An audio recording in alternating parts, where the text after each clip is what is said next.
Well, hello there. I am Drew Badger, the founder of EnglishAnyone.com and the English Fluency Guide. And today, I want to help you just go through the exact process I used to get fluent in Japanese. This is what I've been teaching for 20 years to learners all over the world about how to get fluent in English because it works in any language. I just happen to focus on English. But hopefully you're enjoying your day. I will keep the chat open so people can ask questions, but I'd really like to go through this with you. So I want to make sure everyone can understand how to get fluent and the exact steps. So this will be like a checklist of really the only 3 things you need to become a fluent speaker, how I found these things, and how you can get them and actually become a great speaker. All right, so let's talk about this very quickly.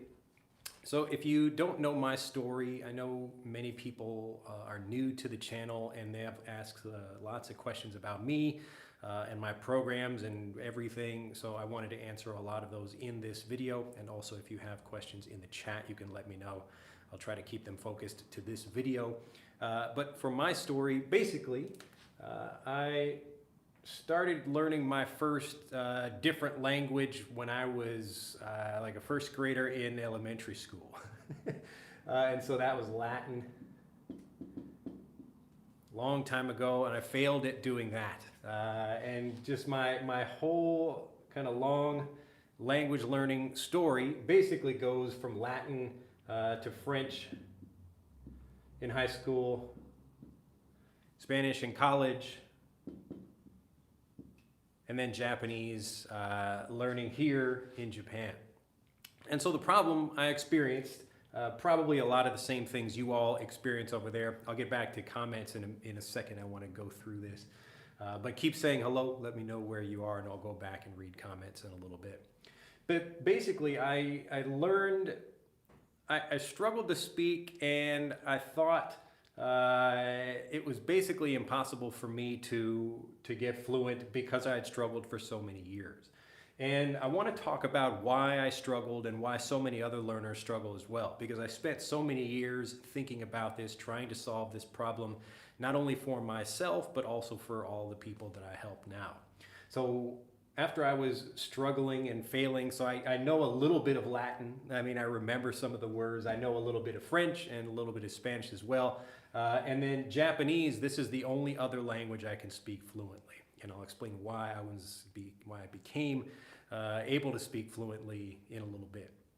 But I want to go through the problems and show you exactly what's missing from the traditional methods that most people use, and show you that really there are just 3 things that you need to become a fluent speaker.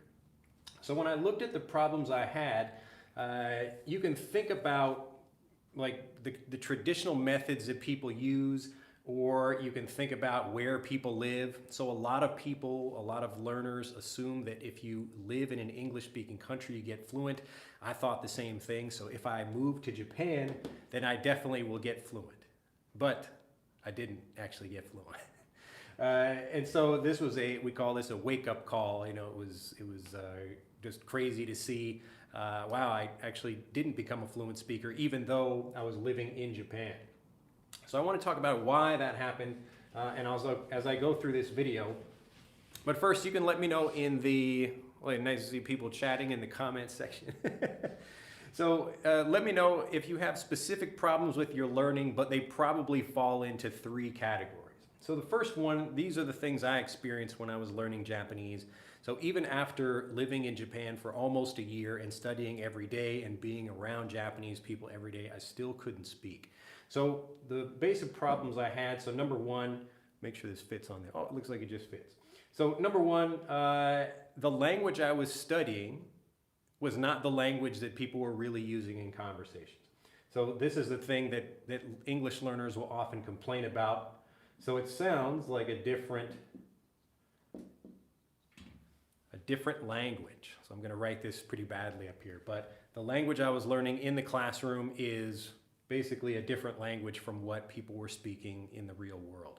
So I couldn't really understand people, even though I had a textbook. I often tell the story.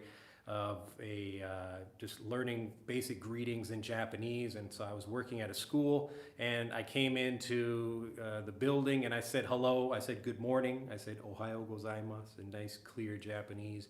And one of the guys working there, he just said us. That's all he said. And so I was really surprised because wait a minute, that wasn't the language that's in the textbook. So again, I'm not learning the actual language that people are using. And so I couldn't understand and I couldn't speak naturally, people. So the second thing, or the second kind of set of problems I had, is that I'm struggling with my actual communication. So the communication itself, I'm having all of these difficulties about expressing myself. So like remembering, I'll just say forgetting words, pronunciation, grammar. So I'm having trouble remembering what I want to say, having trouble thinking about particular grammar rules. I'm making mistakes about like maybe trying to think and organize sentences in my head before I speak.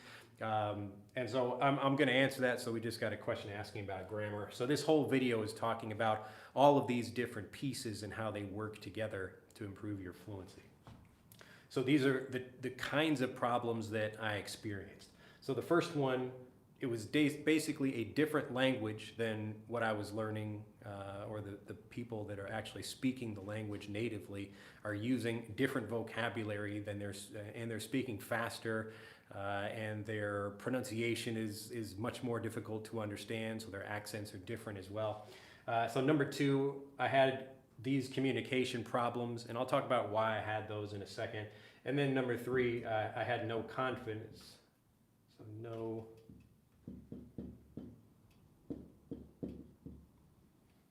So no confidence and no fluency. All right.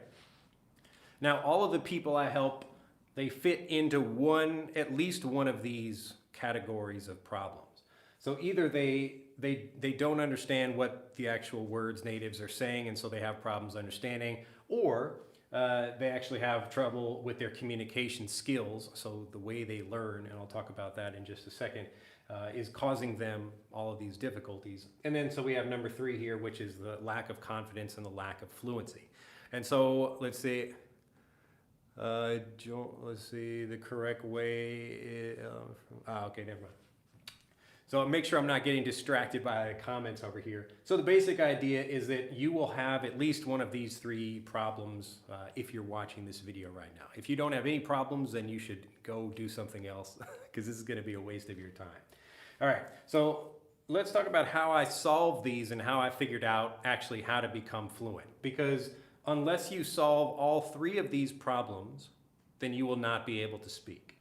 So if you know the actual vocabulary that natives use, but you can't use it fluently, then you can't communicate. And even if you are learning, maybe you're studying with some textbooks or something like that, and you know the information very well, if you don't feel confident, then you won't actually use anything in a conversation fluently, okay? So this is a system, it's like a stool where we got three legs, and you can think about them actually supporting each other. If you only have two of them, or you only have one, then the thing will fall over, all right? So when I was thinking about this, I was really trying to understand because most people, when they ask me questions about fluency, ask me questions about learning, they just say, I have trouble with fluency, or I have trouble speaking or something. So I want people to understand this and get these pieces, really understand these things very well. Because when you understand exactly what your problem is, it's very easy to solve. All right. So the first thing I'm thinking about because of these problems, number one is I don't understand what natives are actually saying. So the first thing I have to do, we can imagine kind of what I'm learning at first. We can call this like textbook Japanese or textbook English for the people learning a language. Typically in a classroom you're getting this, but natives actually know this much. So they know the textbook vocabulary, but they also know all of this out here. All right, so this is the slang and the idioms and all of that, the real conversational language that natives are speaking. And not just the vocabulary, but the faster speech, the weird incorrect grammar that they might use, the slang, cultural references, other things like that, that's all out here. So this in here, the textbook version of the language is like the kind of safe and easy version that people teach in the classroom. But if you only learn this, then it becomes much more difficult for you to actually have conversations. All right. I want to take this very slowly and make sure everybody understands all of these pieces because they're all very important. All right. So you will know exactly what your particular issue is and how to solve that just by following these steps. So the first thing you must do is you must move into this space over here. So some of the English that you know, it's perfectly fine English. Natives, again, use the things in textbooks as well, but they also use way more that's found outside of that. So the first thing I had to do in order to become fluent in Japanese, so number one, we call this check number one on the fluency checklist is to learn, or we just call this the real spoken language.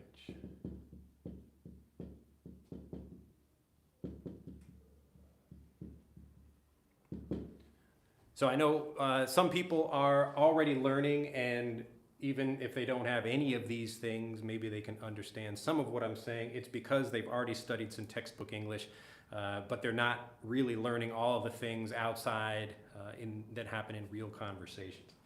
So we have the real spoken language, and I'll just give you a quick example of this, but I would be in meetings. So I came to Japan to teach English, and I would be sitting in meetings at the school where I was teaching, and listening to people talk, and there's the kind of the business, maybe the formal vocabulary that people would use during meetings, and I knew a few of those expressions like greetings and okay, we're going to talk about this or that. I could understand some of that, but then my fellow teachers or other staff members, they would ask me questions about things that are not in this. So they would ask me about like my weekend, or they would ask me like about a movie, or they would ask me about other things like this that are completely outside of this textbook information. And because I didn't know any of this, I couldn't talk about that. I was really nervous and worried about having to talk with anybody. So I'd be very shy. And it was hard for me to actually develop any relationships with the other people I worked with. So other than the English teachers who spoke English. So I could talk with them, but I really had difficulty communicating with people about these other things over here, all right? So when I'm talking about learning the real spoken language, when I decided, okay, I've got to learn this stuff over here, that's where I start, okay, now that's like something I must have in order to become a fluent speaker. Does that make sense to everybody? I know you might know this already, but I want to cover everything very slowly. Just let me know in the comments if you understand this. So the first thing you must have, okay, you must have this. You must have real spoken English. So you must develop an actual vocabulary for using real spoken English. Any questions about that? Asking my students out there, any questions about that? Making sure this makes sense, all right? All right, this one should be pretty easy to understand, because if you don't know the words, then you won't understand people and you won't communicate fluently, or you won't communicate naturally, even if you're speaking slowly, okay? So once I learned this, or I discovered, okay, I'm not learning the real vocabulary that natives are using, so I should start learning that. So the question is, how do you learn that information, all right? So step by step, thank you, Henry. Or Henry, make sure I'm pronouncing that correctly. So you have to have real spoken English. The question then, so I'm going to understand in one form or another, okay. So if you have real spoken English, then the question is, how do you learn that? How do you learn that information? All right, so I'm learning with the kind of textbook. So we have this over here. So we're going to try to solve this problem up here about the language being different. But now we want to actually solve this more difficult problem of how do we learn the language, how do we understand the language so that we can use it automatically. And I spent a lot of time thinking about this, and this is where I went to a park in Japan, not far from my house, and I was very frustrated because even though I knew I had to learn the real language, I didn't know how to do that. So I would get phrase books, and at that time there was no YouTube. I was even in Japan before YouTube and for learning things like that. But there were phrase books and other things that you could get to try to learn the language, or watching TV, that kind of thing. So I tried doing lots of these different things and they didn't really work. Even trying to have like a private tutor, someone who could try to speak with me a little bit, it really wasn't working. And I didn't understand why it wasn't working until I was on this walk, and I'm walking through this park and I start seeing little kids talking with their parents. And all of a sudden I noticed, like, wow, they're doing the exact opposite of everything I'm doing to learn the language.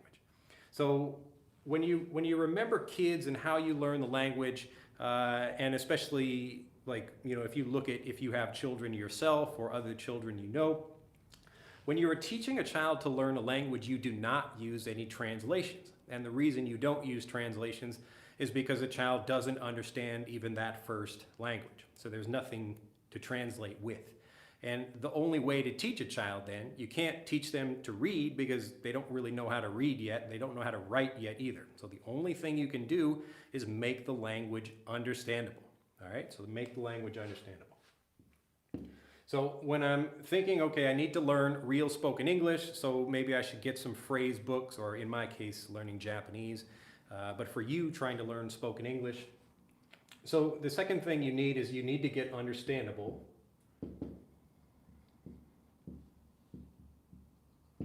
So understandable messages, and this is all in English. So all in English. All in English. Now the reason you do that, again, is because if you do not do this, this is what's causing all of the problems that people have when they're learning. All right? So if you're forgetting words, or if you have trouble with your pronunciation, or if you have trouble with your grammar, or any of the other basic skills of communication, it's because you're not learning with understandable messages. All right? So I talk about this a lot, but how you learn is how you speak. So how you learn is how you speak. And what happens is, if you are learning through translations, or you are studying grammar tables, or you are basically you're learning through your native language, the same way you would learn any other language, you're going to actually do those same kinds of things when you speak. So if you learn through translations, then you have to think about translations when you speak. And this is what will cause you to stutter and hesitate in conversations. Does that make sense? So the reason a lot of people, like, even though people are still learning the real spoken language, and you can find a lot of this right here on YouTube. There are plenty of YouTube videos that will teach you real spoken English. But again, this is only one part. It's 1/3 of the three pieces that you need in order to get fluent. So the second part here, this is even more important because you can really learn anything if you learn it the right way. But the point is to get understandable messages. And the more kind of technical term for this is, I'll just write it up here, comprehensible.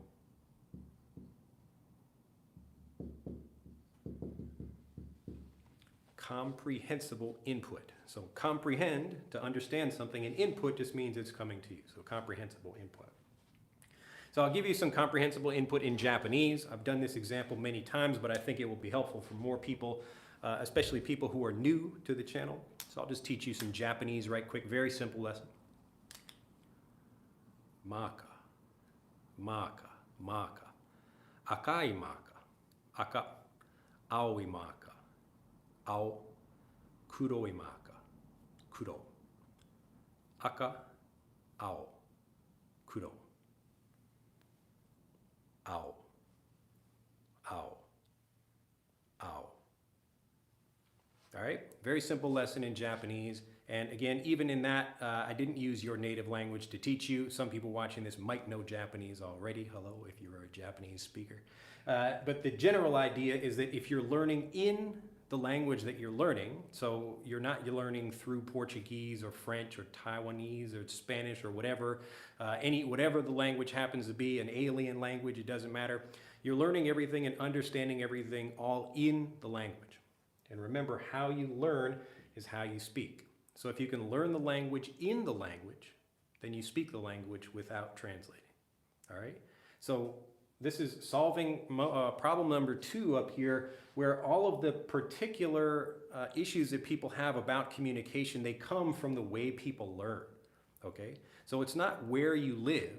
It's not that people struggle because they don't live in an English-speaking country or because they they don't have native parents or whatever. They don't have an English-speaking friend or something like that. Really, the only reason is because of this. So learning it like a student rather than learning it like a native. So when you understand the language as a native speaker, then you can speak without having to worry or stress about the language. All right. I want to stop right here and make sure everybody understands this, because this is very important, and this is probably, I wouldn't say that, well, again, all 3 of these things are very important to your ability to speak because you need all 3 of them.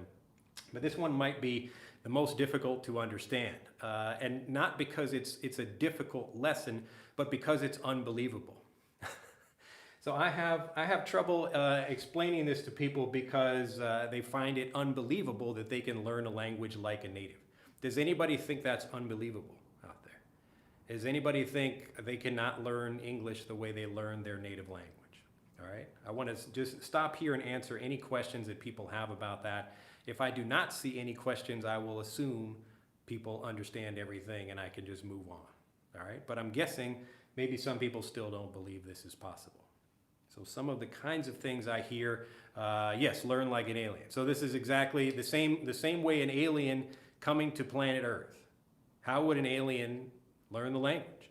There's only one way an alien could learn any Earth language, and that's this way. The alien would have to understand things all in the language they're learning, because you can't translate what you don't. There's no way to translate anything. All right. John says yes. Anybody else? Any questions about this? I want to make sure. Whoa. Henry says, I could, but. Uh-oh, we have a but over there. If you have questions, let me know. That's why I do these live presentations, because I want to make sure everybody understands the process, how it works, and then it really becomes a lot easier. As an adult is complicated. Okay, so people think, some people, yes, I've heard this reason before. Why do you think it's complicated? If anyone thinks it's difficult because you're an adult, let me know. And I don't know how old you are. If you are 20 years old or you're 80 years old, let me know. But again, the ability to understand something, just like I gave that example before, you can understand the language with just me speaking Japanese. I don't need to teach you Japanese through your language, all right? And the reason I do that is because I want you to not translate in your head when you have to speak, all right? So remember, how you learn is how you speak. Just making this clear. You'll see that it actually is possible to do this, and the advantages that people have because they're adults are much stronger than anything you might think. So I'm 39, is it possible for me to speak English fluently? Yes, absolutely. I have people over 80 years old in my programs, and it's because there's nothing stopping you from learning. If you're still able to learn things in your native language, then of course you would be able to learn things in a different language as well. Now, sometimes a child, they might think, wow, there's nothing in their mind already, so we can just put lots of language in there. But the difference is that an adult also has the ability to focus, the ability to ask questions, and they can learn much more systematically than a typical child can.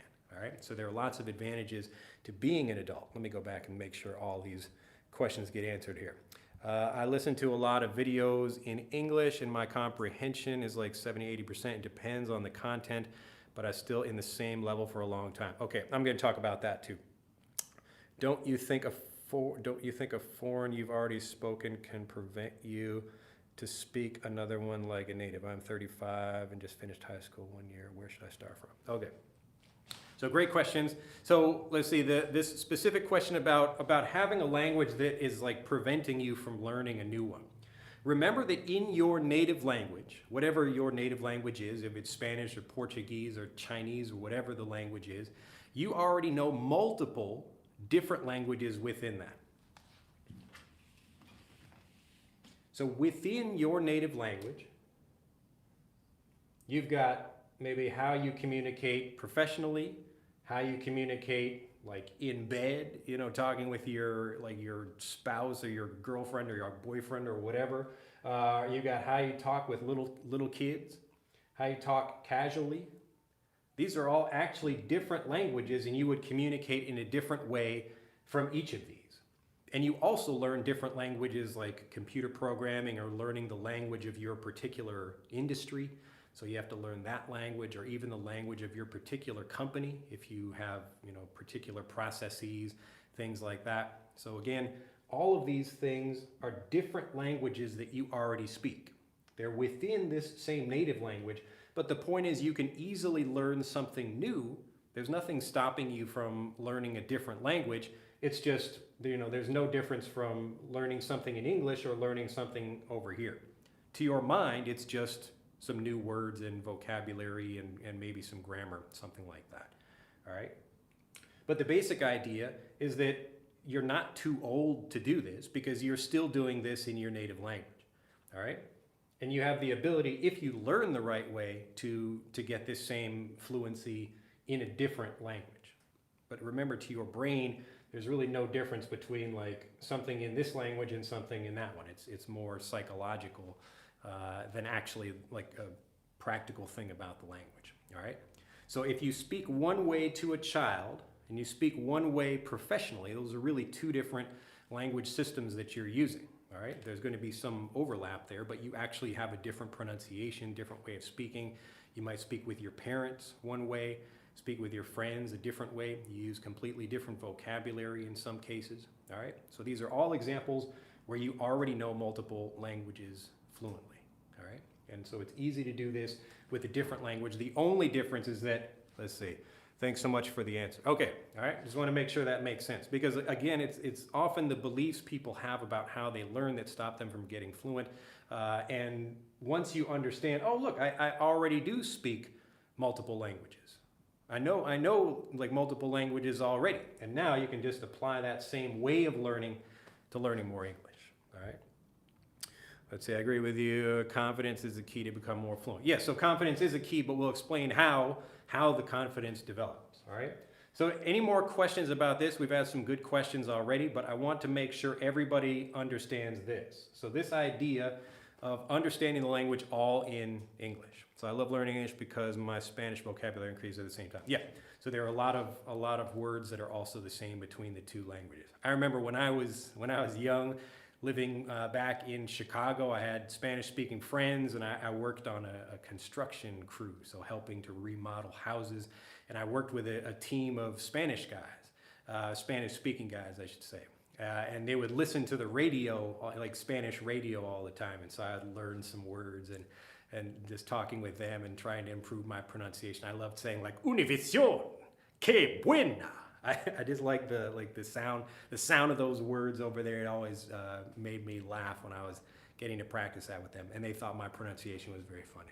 All right, well, someone said I'm still young. Fantastic. I'm 42 years old. I don't know if that's young or not, but it feels young to me. All right, but I love that que buena. I remember that show. I don't know if that's all kinds of like Central America, South America as well, but I love the sound of that. Anyway. So if there are no more questions about this should make sense so far. So the first thing you must have, if you want to become a fluent speaker, you have to know the actual native vocabulary that natives are using, okay? It's pretty simple. Second thing is that you have to understand that like a native, and that means that you're not thinking about words and translations as you learn something. So just like I gave you with this little marker example, all right? Oh, I'm young and handsome, says Maria. All right, young and handsome. Well, thank you, you're too kind. All right, so the third thing. Now, as I'm learning these and I'm thinking, okay, how can I develop fluency for myself? So I need to learn the real spoken language, and I need to understand it like a native if I want to use it without struggling and stuttering and forgetting my words in conversations. So the thing I was still missing, and this is the big thing that most of the students I help now are missing, all right? Can anybody guess what this is? What is the thing? Well, rikuto. Oh, a, I, u. Nihonjin? Nihonjin? Come on. So let me know what this third thing is here. What are we still missing? So lots of the people I help, they're already learning real language. And often they can understand it like a native, but they're still missing one thing. Can anybody guess what this is? What is the one thing, the last thing we need to become a fluent speaker? So this was the thing that I struggled with for a while. I said, okay, I know I need to know the real vocabulary. All right, practice. All right, so very simple. Stop translating in your head. Confidence, yes, confidence. Confidence is a result, speaking practice, thinking in English. Practice, practice, practice. All right, so what does that mean and how do you actually practice the language? All right, so we know really fluency is a habit.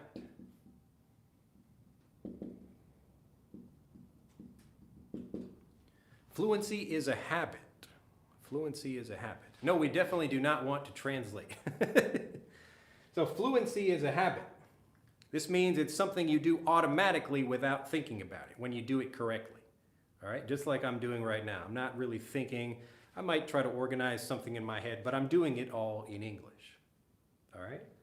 So fluency is a habit, something you do without thinking. And to develop the habit, you need practice. Okay? But how do you develop that? That's the question. How do you develop the practice? How do you develop the practice?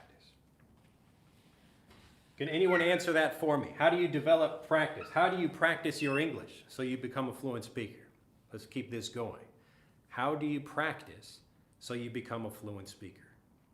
How do you practice? I'm going to take a sip of water while you answer that for me. How do you practice so you become a fluent speaker? I started learning English in an American language school in Brazil, reading Mark Twain's Adventures of Tom Sawyer. There you go. Getting some, by speaking every single day. Record yourself by speaking every single day. So we got some options up here. Speak every day. Record yourself. Anything else? Speaking English with someone, listening. So you speak, I guess you speak by yourself, speak to yourself, speak to other people. Echo, I guess that's maybe repeat, talk to other people in other languages. Listening, reading, speaking, and writing. Listening, reading. Speak with yourself, watch videos, try to talk like a native, listening to native people. All right, so we've got a lot of good ideas here, a lot of the same basic ideas that most people are using. You have probably done or tried to do most of those things already. All right, so watching TV, reading, speaking. All right, so what I'm going to recommend is that you don't do any of this. All right, now this is going to sound very weird, but these kinds of things are not going to help you, and I'm going to explain why. All right, so this is going to sound a little bit weird, but this is the most difficult thing for people to understand because it's the most unbelievable. All right, now if you have been doing all of these things, so most people think, okay, I need to speak to become fluent. I need to speak to become fluent. I need to record myself to become fluent. I need to again watch news to become fluent. I need to do all the baby method. I don't know what that is, baby method. Yes, you should understand. You understand like a native. That's up here. But this part, this is the practice that builds fluency, and the thing that most people think they need to do is not what they actually should be doing. All right, I know, again, this will be so unbelievable to people that I really need to take time explaining it to you. So you do need practice, okay? The question is how you get the practice. So let's look at speaking by itself. So we'll erase these over here. And let's say your goal is to practice speaking, all right? So I'm going to practice, I'm going to speak to myself. Speak to myself. Now, if you don't already, so what should we be doing? Yes, I'm going to explain that right now. But I first want to talk about the things that you should not do and why they don't help you, all right? Because if I don't explain that first, people will just continue doing them and they will keep staying stuck. Because most of the people, probably the people watching this video, the people who watch most of my videos, they're doing the same kinds of things. So they know, like, okay, I should be speaking, so I'm going to speak. I'm going to talk to myself. I'm going to look for speaking practice partners. I'm going to try to find somebody like that. But here's why that doesn't work. All right, so most people, again, if you're doing those things, but you're not fluent, then that should be a clue that it's not working.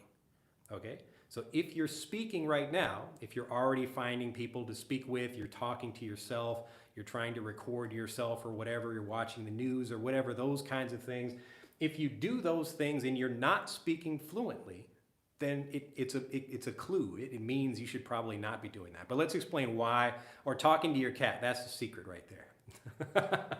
Yes, talk to your cat. That might be actually a good idea. But the idea of speaking to yourself, the reason this is not a good idea, all right? Let's say you've got like 15 minutes. We'll fit this in here. So I've got 15 minutes to practice my English. So I've got a busy schedule. I've got work, I've got taking care of my kids. I only have a little bit of time during the day to practice my English.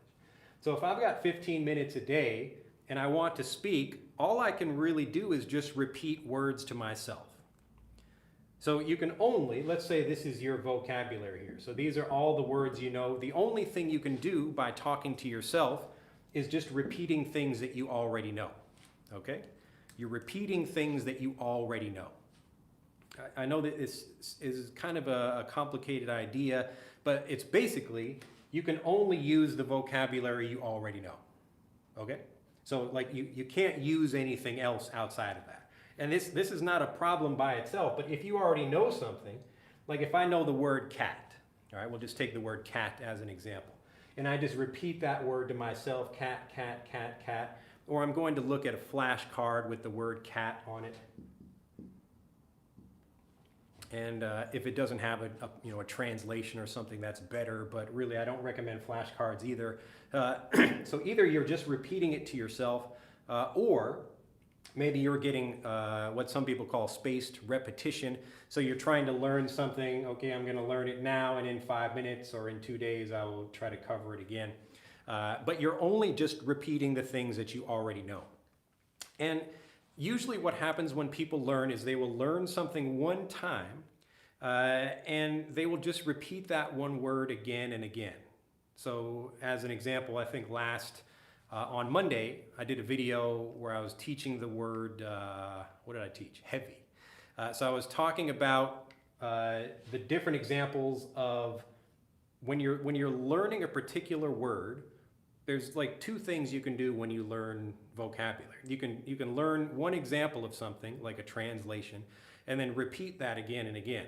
Or you can do what I'll recommend in just a minute. But the point here is that you're not actually developing fluency in something by repeating a word to yourself. Okay? You're not developing fluency by repeating a word to yourself. You're not developing fluency by repeating a word to yourself. I'm repeating myself right here. But I really want to make this point very clear. The repetition isn't what builds the fluency. Repetition isn't building fluency. Repetition isn't building fluency, all right? I'm repeating myself because this is very important, but the repetition is not what builds fluency. So shadowing, I'm not worried about shadowing either. We'll talk about what you should do in a moment, but I'm trying to explain at this point, you need practice, you need review, but just repeating something to yourself or saying that to other people is not going to build your fluency. Because the fluency doesn't come from the repetition. Fluency comes from a network that you build in your mind of the language. All right? So fluency comes from the network that you build in your mind of the language. And we're going to talk about that right now. All right? So just to be clear, you need to have practice, but repeating something to yourself or speaking to others.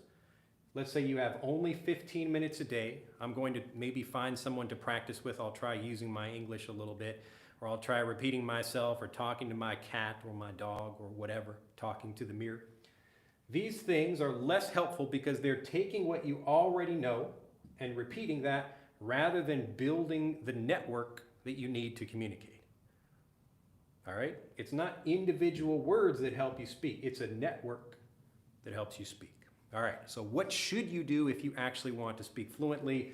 This is the final thing I discovered that was like, oh my God, the biggest secret, the biggest thing. So first of all, just to recap these other things that we learned over here, if you want to speak fluently, you have to know the real spoken language, okay? And that should be very obvious to people. Everyone should understand. Second, you have to understand it like a native. So you should be learning all in English and making sure everything is understandable so you're not getting grammar tables or translations or definitions. It's the same way if I teach my daughter, if I say, don't touch that stove, it's hot. I can tell her that, I can tell her it's hot, but when she touches the stove by herself, she learns the lesson, okay? That's understanding it like a native. So the raw, real understanding of the language, that's how you get that. And again, this is just called comprehensible input, all right? So the final piece of this is how do you take the knowledge and turn that into fluency? And how do you do this automatically without needing someone to practice with? Because again, for spending your time, if you only have 15 minutes a day and just repeating something to yourself or to other people, that's not really going to build your fluency. So what do you do? Now, if you've spent any time learning with me or watching my videos, here's the secret.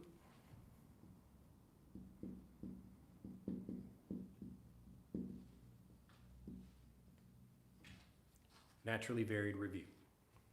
Naturally varied review. Naturally varied review. Now, what do I mean by naturally varied review? So typical review, again, in a textbook or in a language lesson, you're going to repeat something again and again. Like you will practice saying a certain word or phrase to yourself over and over again, when really what actually builds the fluency, the practice that your mind needs, is the network that you get from naturally varied review. And so if you look at some of the videos that I've done before, like teaching the word heavy or teaching over or teaching, it doesn't really matter. That's just vocabulary examples with naturally varied review. But you're getting lots of different examples of the same thing in different ways. Okay, so you're getting something in different ways. I'm going to erase these over here. Maybe I'll put them back up on the board again in a second. But just to review some of the examples I gave with my lessons previously. So we talked about the word over. As a child, when you're learning this, if you're following these 3 steps, so the first thing you're learning is the real vocabulary. As an example, you might learn the word over. So a young child hears this. The second step to this is we're going to have to learn this like a native, to have to understand this like a native rather than using a textbook. So wording different contrasts. Yes, that's one example. So we begin with the word over, and next we're going to try to understand the word just to understand what it means simply. So we begin with the word over, and again, this is kind of like you would find this in a textbook, and you also would find this just in regular conversations. But to understand the context, so here's how I would teach you the word over without using your native language. So let's say if you don't understand any English at all, so the circle is over and this circle is on. All right, so very simple. So this is a simple example. We get much more difficult things from stories and lots of examples when you're seeing natives actually speaking. But the basic idea is that you're understanding it like a native. So if we put this together.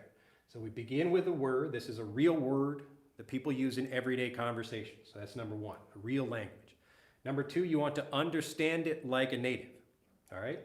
It's okay, I'm learning this in English, not through Japanese or Portuguese or whatever, or Hindi or whatever. You can see the difference. So this ball, this circle, there's a space here. And your mind can understand that without me giving you lots of explanations or translating or grammar tables or any of that. All right? Does everyone get this part so far? So we begin with a word that people really use in conversations. Second step, we understand it like a native, So we're not using translations. It's like, oh, I can see that. That makes sense to me. All right, makes sense.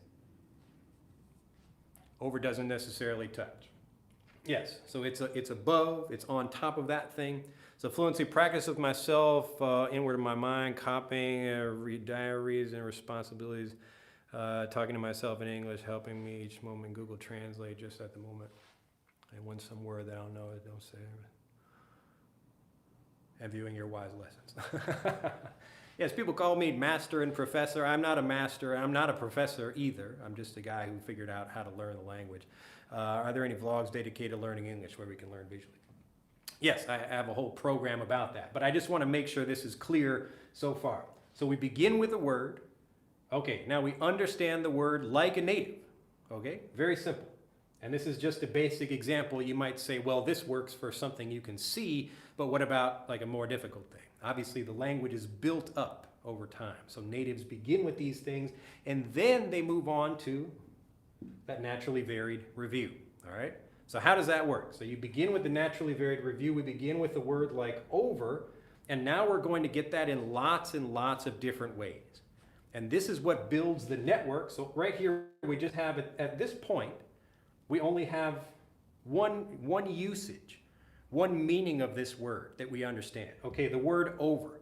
Now we're going to expand your understanding over and out. Okay, we're going to start using the word and help people really understand what it means by building the network of understanding. It's the network that builds your fluency, and that's what allows you to speak. All right? So we have over, and what we talked about in that video, like let's say we have the idea of physically over something like this. Now we might go like we have pay, and then we have overpay. Now this is vocabulary naturally varied review. Vocabulary naturally varied review. So we're going to take the word and we're going to play with it a little bit to make it easier to understand. All right? So we begin with over, and I go to a restaurant, for example, and I say, oh, I've got, I was supposed to pay like $5, but I paid 10. I overpaid. I overpaid. And as soon as a native speaker hears this, so a child hears the word over, and then they just think, okay, over means this. But when they hear this, the network begins to build. Does that make sense? This is just one more example where it's like, okay, over can also mean this. Over can also mean this. All right, so it's related to that. And then they think to themselves, wait a minute, well, if I overpay, what if I underpay? So they begin using their native understanding of the language to construct a network.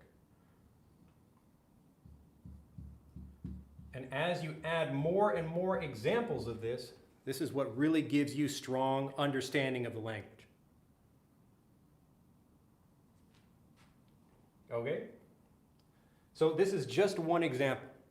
You should get many. And this is only vocabulary, all right? So another way you get this is listening and pronunciation. If I hear the word over in different contexts, from different people, at different times, and so I'm hearing it like maybe in the past and the present, that's the grammar, naturally varied review, pronunciation, listening, all of these things are connected. So the practice that you're getting right here is the naturally varied review. This is the practice. And without you speaking, so if you could spend 15 minutes, you could spend 15 minutes repeating the word over to yourself. Or you could spend 15 minutes building your network. And that way, when you get into a conversation, you know all of these different things, and wow, I really understand how to speak, and you just start speaking fluently. All right? Does this make sense? This is very, very important. So game over. Game over, the meaning is not connected with over as you just said. Well, it's just finished. So we have like the start of it, that's over, that's finished, game over. All right? Now remember, not every usage of the word will be exactly the same or linked up in that same way. All right?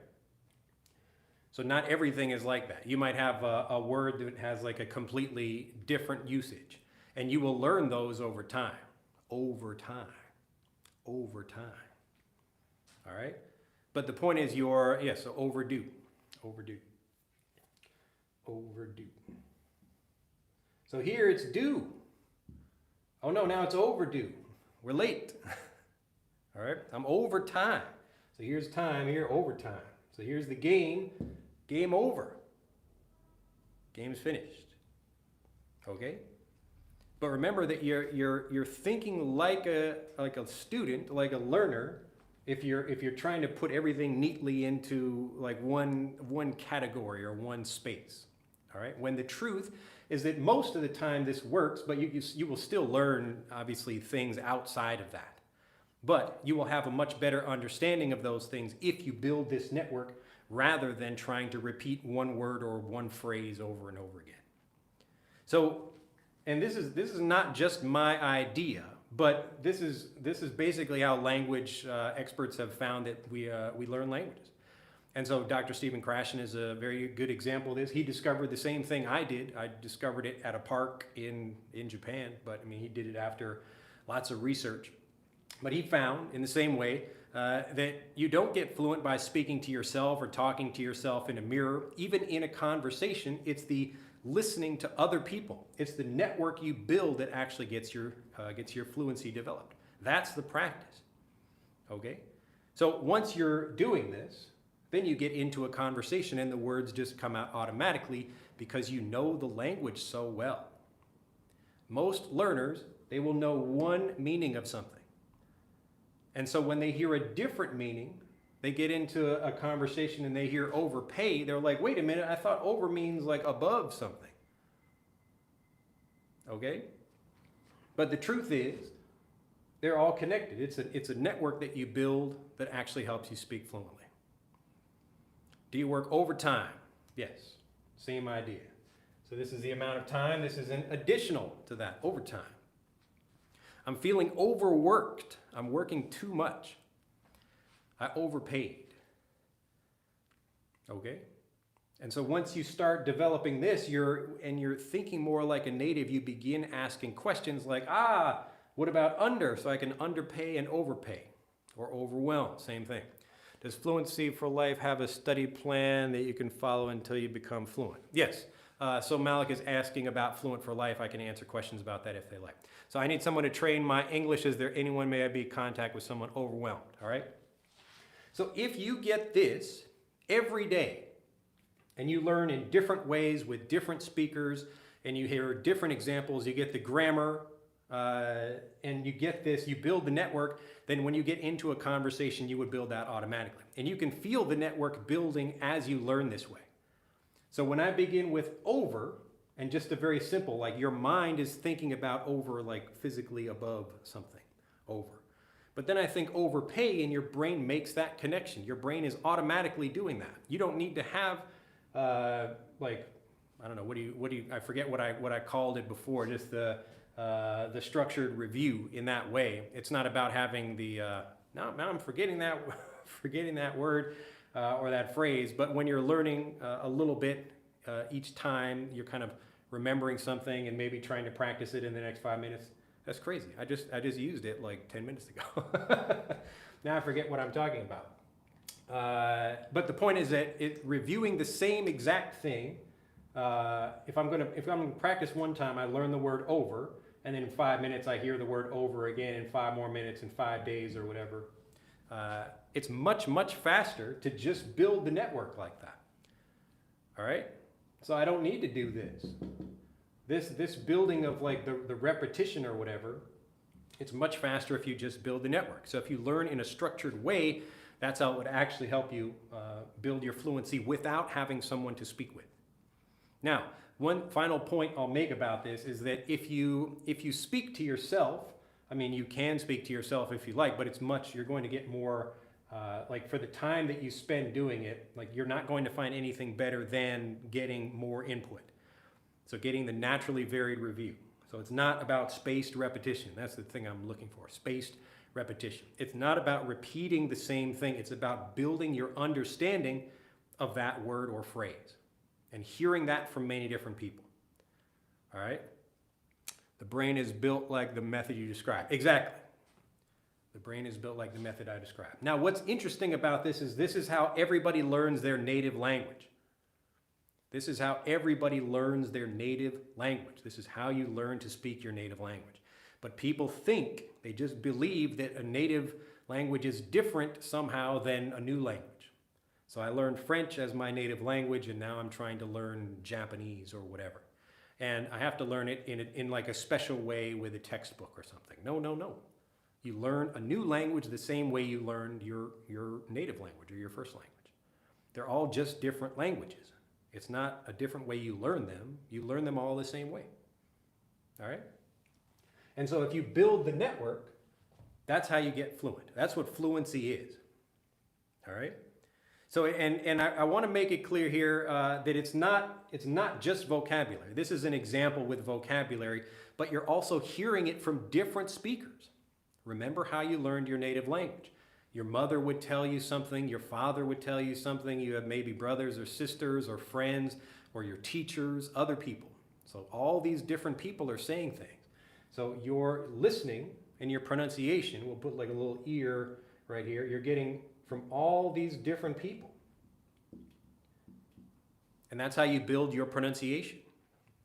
That's how you build your listening. This is how you're able to understand even difficult or fast speech, because you're used to it. In a typical classroom, you're going to hear the word over one time, and it's usually from one speaker. So one teacher will say the word over nice and clearly. So when you're in a conversation and someone says like over there, you don't understand what they're saying because you're not actually getting that naturally varied review. You're getting one example of something. Someone says over there, over there, over there, over there. I'm saying the same words, but people don't all pronounce them like that. This is the point of getting the naturally varied review. All right? Now, I wanted to say, like, last point about that is if you do want to speak, it's okay. There's no problem with getting into a conversation. It's just the input from other people that's really building your fluency. All right? And you should not speak if you feel uncomfortable doing so. If you feel shy about speaking because maybe you'll make mistakes or you're worried about your pronunciation or something like that, if you don't feel comfortable, you will only hurt your ability to get fluent by speaking. So this is the way to get fluent without speaking with other people, okay? As long as you're getting the input, you get the input, you understand, you can actually develop your pronunciation this way just by listening to lots of different people saying something. Often learners are very hard on themselves about trying to say something exactly like their native teacher, all right?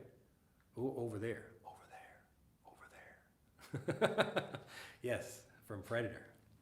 So again, that's another, the Predator, he didn't really learn over there, but I mean, he was repeating what Bill Duke was saying, or another guy was saying like, come here or whatever, all right? So if you want to become fluent without worrying about the problems that people have about communication, so they have to find somebody to practice with, they have to spend time practicing, and that's a pain just by itself, to look for people, find a good person to practice with. But also, if you're worried about making mistakes in front of other people, this is the solution to that problem. It's how you got fluent in your native language, and it's how you will get fluent in English, all right? So if you want to speak, you can, but if you don't feel comfortable, don't force yourself to do that. It's not necessary to become a fluent speaker, all right? And this is not me, like research has proved this same thing. So basically the way your brain works is there's what I call a fluent communication switch inside your brain. If you understand something and you're getting this naturally varied review, then you can use it fluently. But if you don't understand something, then you can't speak, okay? If you're worried about your pronunciation or your grammar, or you're worried what other people might ask you, then of course you won't be able to speak fluently. So it's much better to build the network by yourself, which you can do very quickly, and that's how you become a fluent speaker. All right? Any questions about all this? I know this is a complicated thing. I wish. Well, Indonesian is watching. All right. I wish I could say this as like one thing that you can do. It's really just understanding like a native, All right, when you put all this together, if I'm gonna put it all as one thing, it's understanding like a native. Understanding like a native. But if I tell people you have to understand like a native or learn like a native, they just think that's impossible. So this is why I explain all this. I really want you to understand the pieces of all these things, and that way you know what part you are stuck on.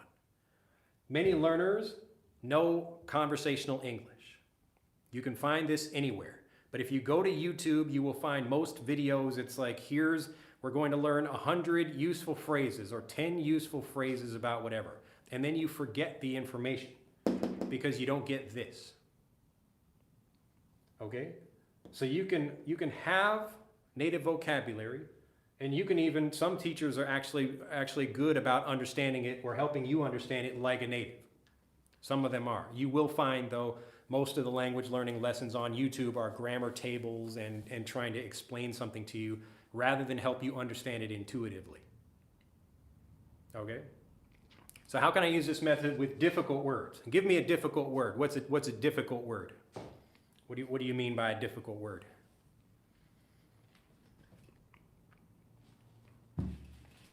If anyone has any questions about this, now is the time. Now is the time. I will also answer questions about Fluent for Life if you would like to know more about this, because Fluent for Life is how I help you build this automatically. All right, so an example like that, if you're going to take, and that's a German word, but we use that in English as well. But if you're going to take an example like that, then you would hear it in many different contexts. Okay? All right, contemporary. All right, contemporary. So contemporary in the same way, you're using all of these different things. So we've got the vocab. So we're going to work like contemporary. I'll just put contemp over there. So I might talk about contemporary music. And again, we're talking about something like temp. And I might even break down the word smaller, like a period of time, like temperature or temperature time. So contemporary, con meaning with, at the same time. Contextual. And I might, if I'm teaching something like this and I want to focus on just vocabulary, naturally varied review, I'm going to go at this from many different angles. That's really the whole point of when you're teaching something like this. And then once we look at the language, we're going to look at it in different contexts. So I might talk about contemporary music, or I might talk about contemporary historians or contemporary anything else in that way, where we're talking about really just getting you to understand, okay, what does it mean without like telling you the definition. So it's okay to use a definition, but it's much better if you can help someone understand what something means. So two things are happening, at the same time. So a contemporary of that person or something. So we begin with vocabulary, and then we want to give it maybe context. So I would teach you, we're going to hear it like from this person, from that person. So that's like listening and pronunciation as well. And then we also want to do it in sentences where you're getting the grammar for helping people understand it without trying to think about the rules. All right? So it doesn't matter what the word is. The point is to get the network to building that and even just hearing that in different ways, in different times, from different speakers. Okay? So this is how you reach conversational level 1. This is how you become fluent in the language. Okay? So it's not like there's really nothing other than this. This is the only way you do it. So I've been working in English for more than a year, and I feel that I don't speak it fluently. Let's see. So network thinking is a very good solution and quiet cognitive revolution. So my teacher said, make mistakes and you will learn from them. All right. You're overqualified for teaching.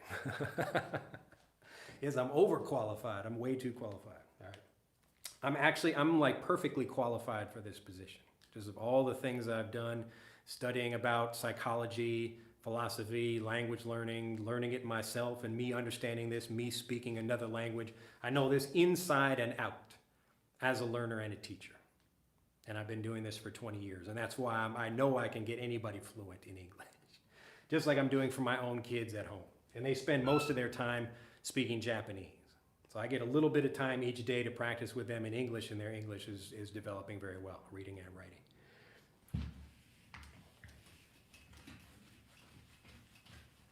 All right, I want to make sure I don't miss anybody here. So why it seems easy to hear and understand but difficult to speak fluently. Again, it's the same thing if I'm riding in a car and someone else is driving, I can get a pretty good idea of where I should be going. But when I have to drive, now I really have to think. The passive, like listening and reading, that kind of thing, it's much easier skill than having to write or to create language yourself. And that's only possible if you build that network, okay? So as long as you know the meaning, again, like what meaning of that? The meaning is the network. This is the thing most learners don't understand. The word by itself, if I say, what does this word mean? What does that word mean? Bark. A word can have more than one meaning. And so the point is to understand that and to build the network where like, okay, it might mean like the sound that a dog makes. So we have a dog over here barking like, rah, rah, rah. But we also have the bark of a tree, the outside skin of the tree. This is just one example. So the point is not to just hear it one time and know the meaning. It's really building the network. So you can understand that when people are saying, oh, like, they're not talking about a dog, they're talking about a tree. Okay, so it's the outside skin as the bark of the tree. The bark of a tree. All right, let's see if I have any more questions over here. I've always loved you forever, to the moon and back. Wow, thank you very much. Is that freed or fried? Fried. All right. I think that's everything. If anybody has any questions about this, let me know. Would anyone like to learn how to do this by yourself? I can show you how to do that right now. If you'd like to know, just let me know. This is the end of the helping you understand what fluency is, how to do it, and then I'll show you how to do it right now with a program called Fluent for Life, if you're interested in that, if you're not already in that. So you need the context to understand some words. Yes, exactly. That's the whole point. The context is part of the way that you learn it. And the reason you get the context is because you have to learn and understand it like a native. It's the network that builds your fluency, not just having like one example that you're trying to remember. I downloaded some app recently just seeing how other people are teaching, and it's like, okay, here's one word and a translation of that. Like, no, don't do that. Of course, that's going to stop you from communicating because you're going to think about translations and you're getting one example of a word. That's not learning the language, and it's not learning to speak. You won't build the network unless you actually learn the way I've described here. So we've got these three basic problems, and that's how you solve them. You have to learn the real language that natives use, and you have to understand it like a native, and then you have to get that naturally varied review to make sure you really, really understand it well. And that's how you build the memory. That's how you build the speaking confidence, and it's really how you build the certainty about the language. So as you get more and more examples about something, you feel more certain that you will use something correctly in a conversation, or that you will understand natives, or you will communicate well without thinking about it. And it's the certainty that gives you the confidence to speak. All right. So why does the sentence contain two had? All right, you can go back and watch my video on have where I explain that. I want to have beginning Japanese class with you. You are teaching Japanese on, no, I'm not. I'm not a Japanese teacher. There are plenty of people who already teach Japanese. I don't think anybody teaches the way I do for Japanese, but that's not something I focus on. In the future, I might do something. But right now, just helping lots of people learn English. As I also learn Japanese in the same way. But the things that I'm telling you to do in English, these are all the things I do in Japanese. I'm trying to learn the actual language that Japanese speakers use. And I want to understand it like a Japanese person. And I'm going to have naturally varied review. All right? Do you think Duolingo is a good tool to learn languages? I don't recommend Duolingo because, number one, you can't really control what you're learning the way I teach in Frederick. So the highest level of language learning is where you can discover something yourself. So I made the world's first basically English language discovery system, so you can actually teach yourself the language. And it's the first level for understanding pronunciation, spelling, reading. It's called Frederick, if you don't have this app already. Definitely get that one, Frederick, F-R-E-D-E-R-I-C-K. You can find that at EnglishAnyone.com. But this is the world's first language discovery system, and the point here is that you control what you're learning, and often when you're trying to learn a language, you're really just answering questions in your mind about what about this and what about that. This is why students have so many questions for teachers when they're learning, because actually teachers are creating a lot of doubt in the minds of students. So they don't explain something fully, they don't give enough naturally varied review, and that's why people have so many questions about things. They don't understand them very well, so they don't feel confident about using things, all right? So in Frederick, I actually show you, you can control the language yourself and start teaching yourself. You understand over 2,000 words this way. So it's using discovery, you're teaching yourself rather than someone telling you what it is. So why is it easier to read or write English, but when speaking I tend to stutter or freeze? So Fernando has a good question. That's a very common problem many people have. And that's, again, it's these three things. If you don't get all three of these things, that's why you will stutter. Typically, the stuttering comes from, like, either you don't know something very well or you haven't reviewed it enough. So most learners, again, they might know a word, but because they learned it through their native language or because they didn't get naturally varied review, they don't really feel confident using it. So I have a student wrote me recently, he knows a lot of vocabulary, but he'll worry about the pronunciation sometimes. I said, well, you're still not getting enough review. So you need to hear more people saying that vocabulary, okay? So you need to get more and more examples of that thing for you to feel very confident about it. If you go, some people might be watching this in the United States right now, but different places in America, just like maybe where you are, you will have different accents, different dialects. And each of those places, like in the United States, I gave the example like a while ago, pie. So I'll draw a picture of a pie right here. Here's a lovely, delicious pie, like a blueberry pie or something. So if I ask native speakers, please say this word for me, I'm going to hear lots of different pronunciation. They'll be similar, but some of them will be quite different. So when I was a kid, I used to go have dinner at this friend of my parents' place, and she was from Georgia. So this is a southern state in the United States. And she would say, so after dinner, I loved her accent. I loved the sound of her voice. So this is a thing you won't learn unless you're getting lots of different accents from people.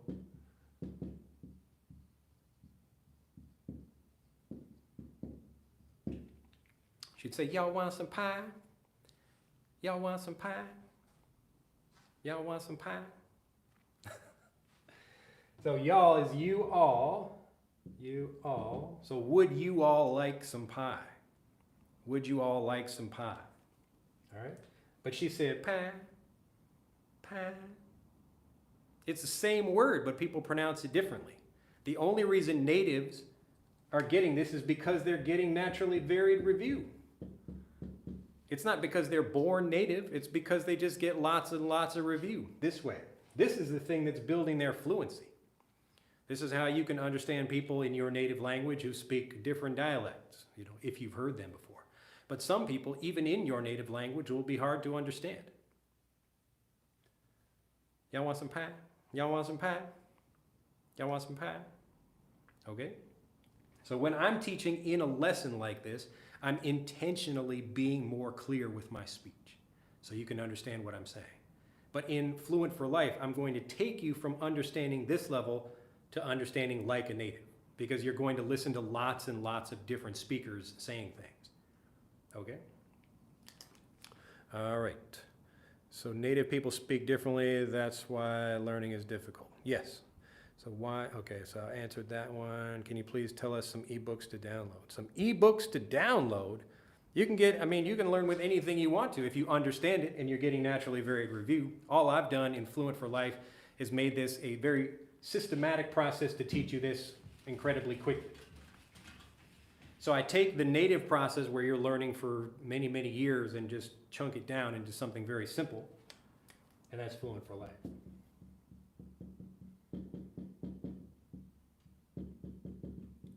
So you will find a link in the description of this video if you'd like to learn more about that. But very simply, what Native for Life does, number one, it's going to give you the freedom to learn what you want to learn. All right? So right now you're having this lesson with me, and I'm talking about fluency by itself. Sometimes I'll talk about, have or different vocabulary or whatever. But in Fluent for Life, you have the freedom. So the freedom to choose. If you want to learn about things that you would use in business contexts or academic or just everyday conversations, talking about people or places or different experiences, travel, moving to different locations, you pick what you want to learn. And then I get you fluent in that in 30 days or less. All right? So we're going to give you a system for following this. So this same approach that I'm talking about in this video is what I do in Fluent for Life. But it's just, again, like taken systematically. And the problem with me doing a live video is I'm stopping to answer questions or other things like that. But Fluent for Life is set up systematically so it gets you fluent even if you have no one to practice with. So you get fluent by yourself, guaranteed. If you have watched my videos on YouTube and you have improved with them, but you're still not getting enough review, this is what you're missing right here. All right? And so you get me. This is where I go through and actually explain all like the little things that that you learn as you've been doing something for 20 years. So I know a lot about language learning. I know a lot about the language itself and how to use and learn things much more effectively, so I share those things as well. But Fluent for Life is for people who need to use English, like for their career, anybody could use it, but really it's for people who actually need they have a strong reason to give me or like to get fluent. So you need to have a good reason to get fluent. If you don't really care about it, you will probably not enjoy the program. It's a good program, but you will probably not care so much. If you just want to maybe understand some movies or something, just keep watching movies if you want to do that. But if you want to speak, that's what this is. All right. All right, let me see here. All right, I'm going to answer a couple more questions over. So as we were talking about fluency, do you think mastering phonetic is a good way to have a good pronunciation? Yes, that's what I do in Frederick. So Frederick teaches you all about pronunciation, and again, it's giving you naturally varied review. All right, perfectly okay. I can't say thank you enough. I remember a video of you and your friend. He told you, I don't care about your complaint.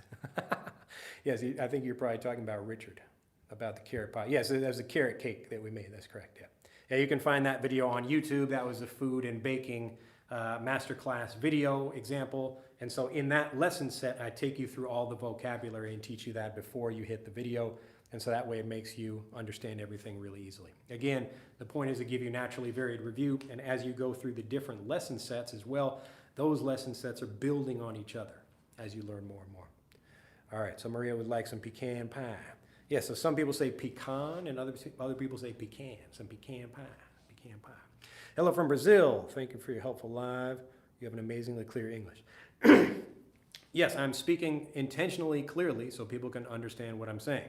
My normal speaking is a little bit more difficult to understand. All right, but I do that in Fluent for Life.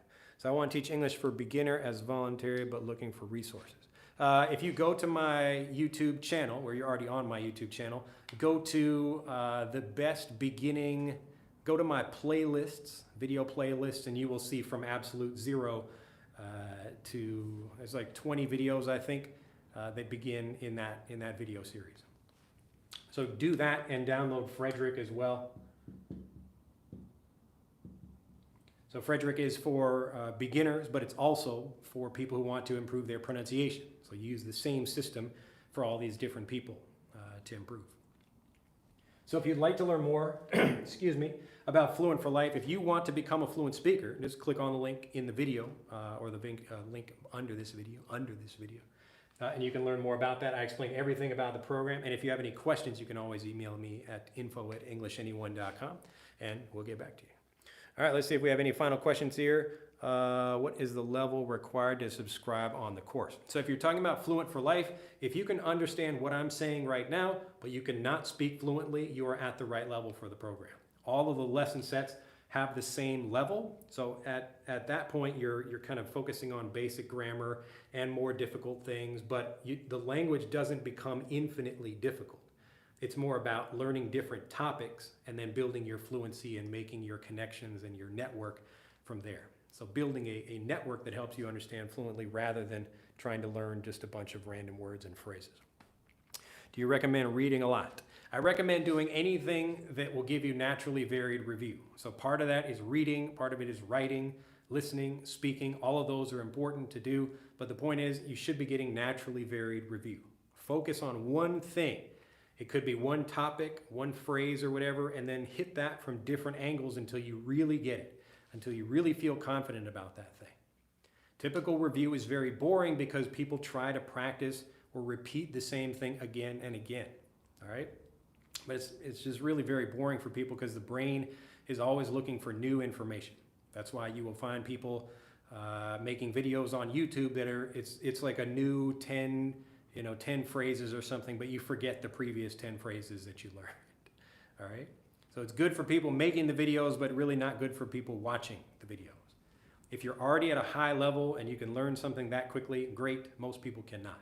It's much better to focus on something until you know it very, very, very well. And so that means you're understanding it for grammar, pronunciation, all of those things, and that way you can use it with confidence. All right. Can you speak your normal, let's see, can you speak your normal English just to see how it comes out for 1 minute? All right. What is a TEFL? And how can you help getting better at teaching? Well, if you're looking for a specific teaching test or teaching qualifications, I don't know anything about those specifically. I'm sure you could find like online some information about that. I'll give you just a quick sample of some of my regular spoken English right now. So it depends on what I'm talking about, but I mean, usually, especially if I'm with my friends and they, I'm like really speaking quickly and trying to get things out, you guys will probably have a pretty good understanding of what I'm saying right now, even though I'm speaking more quickly. But typically, I kind of like mumble some words, and really, if you don't understand exactly what I'm saying, if you're not really paying attention, you don't know my voice already, it's going to be much more difficult for you to understand. So if I'm like, let's say you guys, you've been spending some time with me already, and it's really like, wow, I kind of know his voice already. You kind of have a like understanding of the way I speak. You might understand better than other maybe students who don't really know, like they've never heard me before, they've never heard my voice. To them, it would just sound like blah, blah, blah, and they can't quite understand what I'm saying. But typically, if I'm speaking quickly, if I'm really excited about something, I'm trying to speak very fast and explain a lot of information. But it's much easier if I slow down and make sure everybody can understand what I'm talking about, speak more clearly. And again, it's how you level up to that level. So if you want to go from understanding this Drew to understanding fast Drew, and not just me, but all like just native speakers in general, that's how you do it. You do it in simple steps, and that's what we do in Fluent for Life. All right. Any more questions? If there are no more questions, we've been going for 82 minutes already.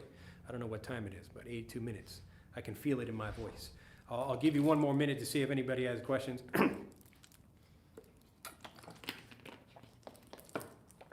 Did you use that methodology to learn Japanese? Yes, that's exactly what I did. So basically, I struggled with these same problems, and I wanted to figure out why exactly I wasn't learning and why I wasn't getting fluent, and this was it.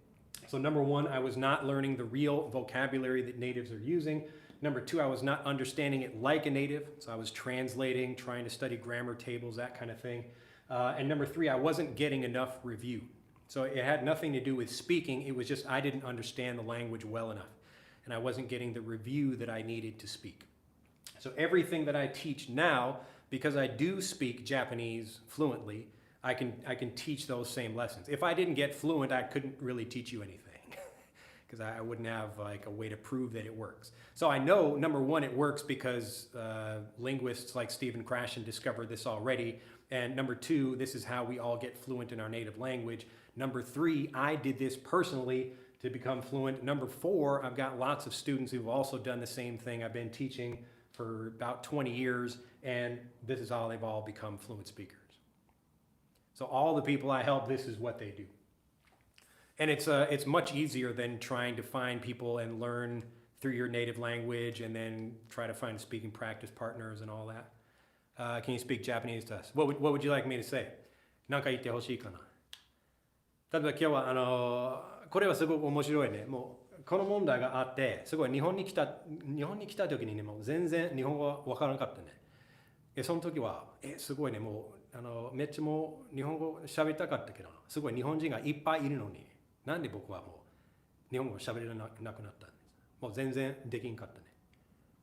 Alright, so that's just an example of me talking about Japanese in this particular video. And like when I came to Japan and I didn't know any Japanese. So when I came to Japan, I did not know. So 日本に来た時にも全然日本語は知らなかったね。Alright. Steve Kaufman also. Yeah, this is the way to get fluent in any language. So it doesn't matter what language you're learning. This is how you get fluent in new languages within your native language. All right. So how many languages do I speak? I only speak English and Japanese, but I know quite a bit of other languages. And I could use this to learn other languages, but it's much easier if I have someone to teach me. So it was difficult for me to learn Japanese this way because I'm trying to teach myself. So I wanted to make it easy for English students, and that's why when I created Fluent for Life, so Fluent for Life is a collection of lesson sets that I used to offer monthly. And so each month we would cover a different thing.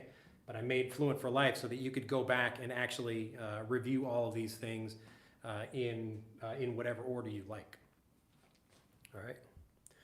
So no, I do not speak Korean, but I do.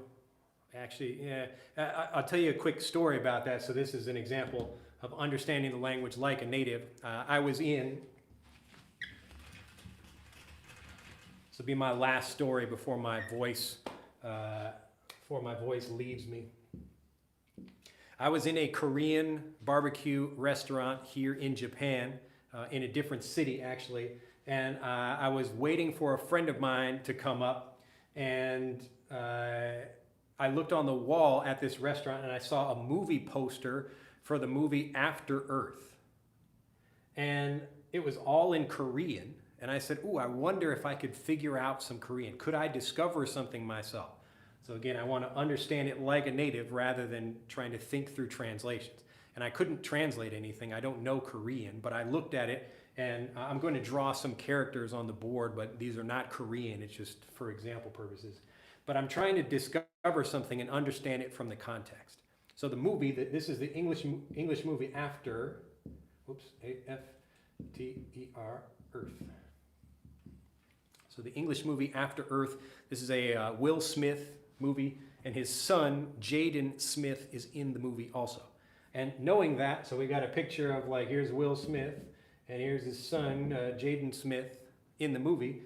And I look up at the top, and usually a movie poster will have the name of the actors up at the top. And usually like from left to right is like the more important actors, and they go kind of like from left to right like that. So I looked at the name, it was kind of like this. It was like blah, blah, blah, and then it was like this. And then something, and then the same thing over here.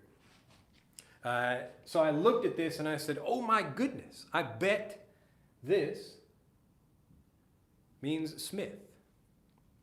I bet this means Smith. And so I'm looking at it, and so in Japanese, if I'm gonna write it in Japanese, it's like sumisu. So the Korean language is similar in this way to Japanese, where you've got these pieces of the vocabulary. That's like phonetic sections of it. So su, mi, su. And the same thing up here, so it's like su, mi, su. So I figured, okay, the same character here, this probably means a su, this means a su, and that's probably me in the middle. And then this same thing is also over here. So we have like Will Smith and Jaden Smith. So I couldn't figure out anything else, but from the context, this was Smith.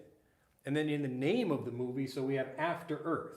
And just like Japanese, like they don't have the TH like After Earth sound in Korean, or at least not for this. But the name of the movie also had this same triangle character in it. And so I said, look at that. I figured out some Korean.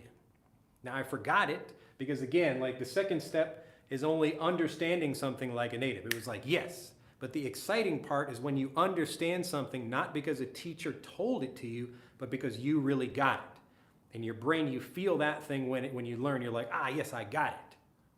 Okay? Does that make sense?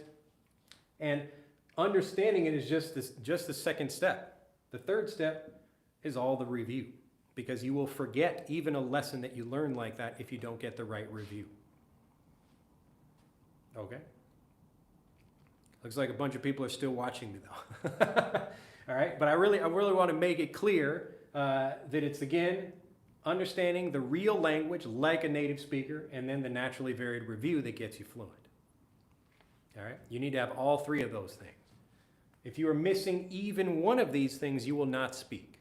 So if you don't get review, you will just have a passive vocabulary that you can understand quite well, but you struggle when you speak. If you have that problem, Fluent for Life will solve that for you by giving you the naturally varied review that you need to speak. All right. See if there are any final questions over here. All right. Good night. Hello from Brazil. All right. I think, do I also teach private lessons? I don't know if that's for me or not, but no, I do not. Let's see here. All right. I think that's it. I think we have everybody covered. If you have any more questions, you can just email us at info@englishanyone.com. But this is it. This is how I got fluent in Japanese. This is how all of my students get fluent in English. And again, if you'd like to do this anywhere, anytime, without needing a speaking practice partner or a live teacher or a native speaking friend or anything, you could be living on some mountain up somewhere. It doesn't matter where you live. If you get Fluent for Life, you will be speaking fluent English in the next 30 days or less just by doing this. All right, we will leave it with Enrique right there for the final comment from Mexico, from Medina, hopefully, or Medina right there. Hopefully you all are enjoying your day. Thank you for joining me, and I'll see you in the next video. Bye-bye.